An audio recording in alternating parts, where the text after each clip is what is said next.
Okay, it's day 5. Now granted, these have not been full days. Barndo family has life that carries on, and they have not been consecutive days either, so sometimes they're partial days. Today it's 11 o'clock. I ran some errands. Actually it's lunchtime, and ran some errands this morning and just now getting started. And I'll only be here a few hours to have a commitment this afternoon.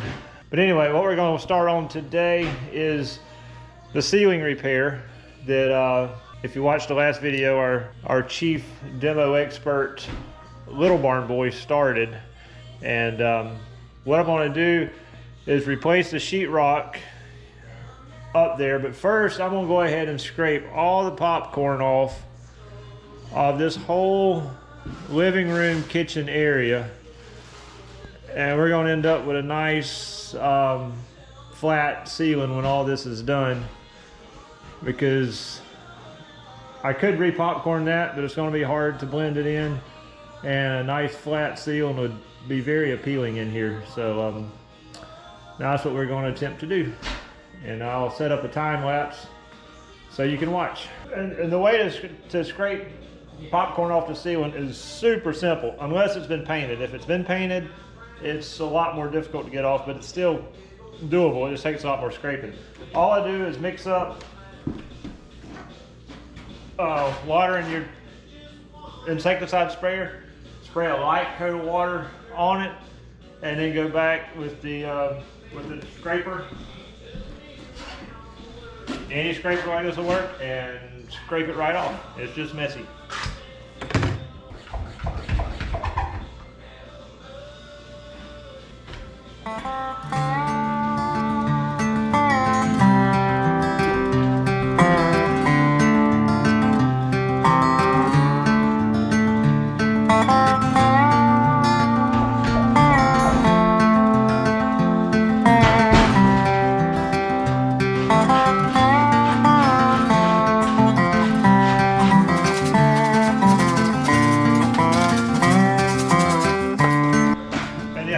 To guess how much water, trial and error. Usually in your mortar joints, it takes a little bit more water once you find out where they are.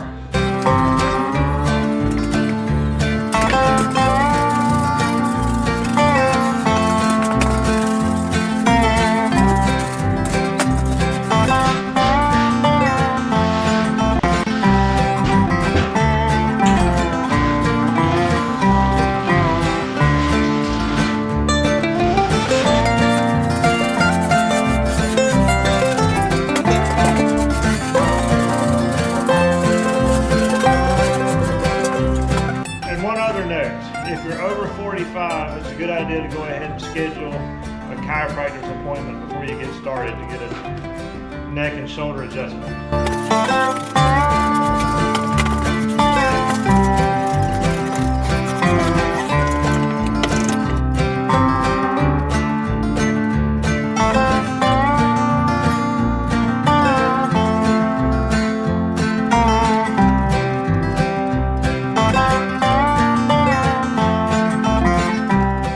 Okay, this is interesting.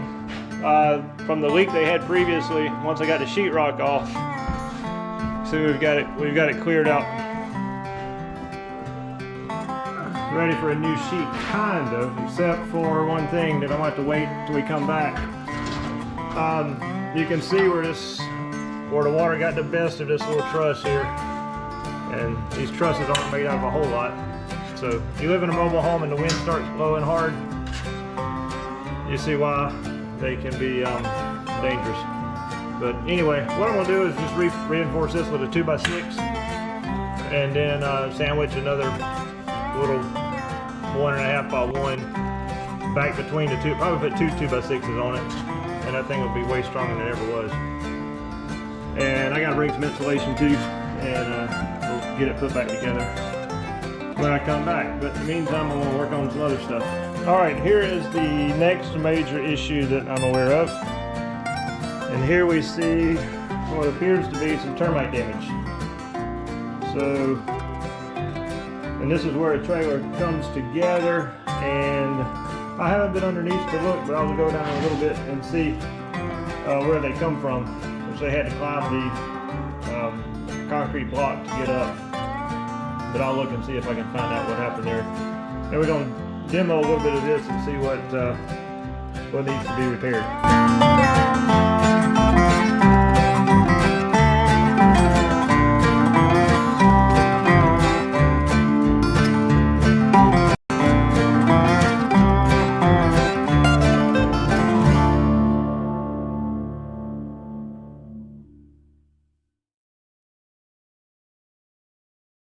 Termites are very interesting creatures.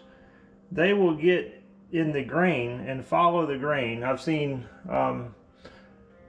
sets of studs side by side where one stud is eaten completely up and the stud next to it not touched. And but what's really interesting, you see it really good here. This was a center cut 2x4, and this is the core of what was the tree. Termites didn't touch that. They worked around the looser grain on either side and left the round core of that 2x4. Very interesting creatures. I'll cut that 2x4 out and replace it. This one looks bad. I'll cut this one out too, but it's really not that bad. It's just kind of surface, because the rest of it's fine. They didn't get very deep into it at all. It turns out the damage was very minimal.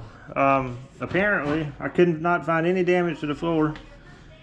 Apparently, they came up in the seam, because this was filled with termite debris. They came up in the seam here between the two halves of the mobile home, and there was some water. This has been wet from something. I don't know what caused this wetness. It's dry now. Whatever happened is gone now.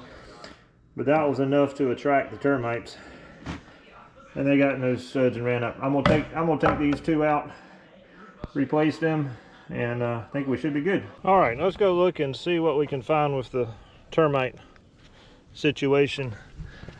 I have not been under here yet, but it was close to the return for the AC unit, so that's where we're headed. All right, there's the return. There's a nice spider web. I hate underhouses. Okay, we should be able to see where in the world they came up. Here's the joining. All right, there's the joining beam. There's the air conditioner. So they had to come up that pillar there. Obviously, they're not active. See the debris where they were. So you know now that they don't necessarily have to have wood in contact with the ground to be a problem. They'll make their way up, or inside. They probably came up on the inside of those concrete blocks. I'm gonna see if I can get a better angle from the other side. And there's a big old copperhead right there. Just kidding. I'm gonna pull some floor up from the inside. I think that's the better way to tackle that. All right, let's make our way out of here. All right, it's Friday afternoon. Actually, Valentine's night. We're going to go have game night with the neighbors a little bit later on. But wanted to give you a rundown of where we are now that I've got a handle on how things are going to go. Starting a master bath. Plan here is to rebuild the vanity. I'm just going to put a birch face on it. I've got cabinet doors at home that I don't use. I'll cut the opening to that size, put those cabinet doors on there, and get a new vanity top with sink and put on there, and I'll take care of the vanity. Shower, we're actually going to do a nice shower. We'll take that shower out. We'll splurge on the shower. You get in the shower that'll fit that space, 32 by 32, for about $1,300 with the shower door. But it's a nice shower. Add a lot to this place. Moving forward,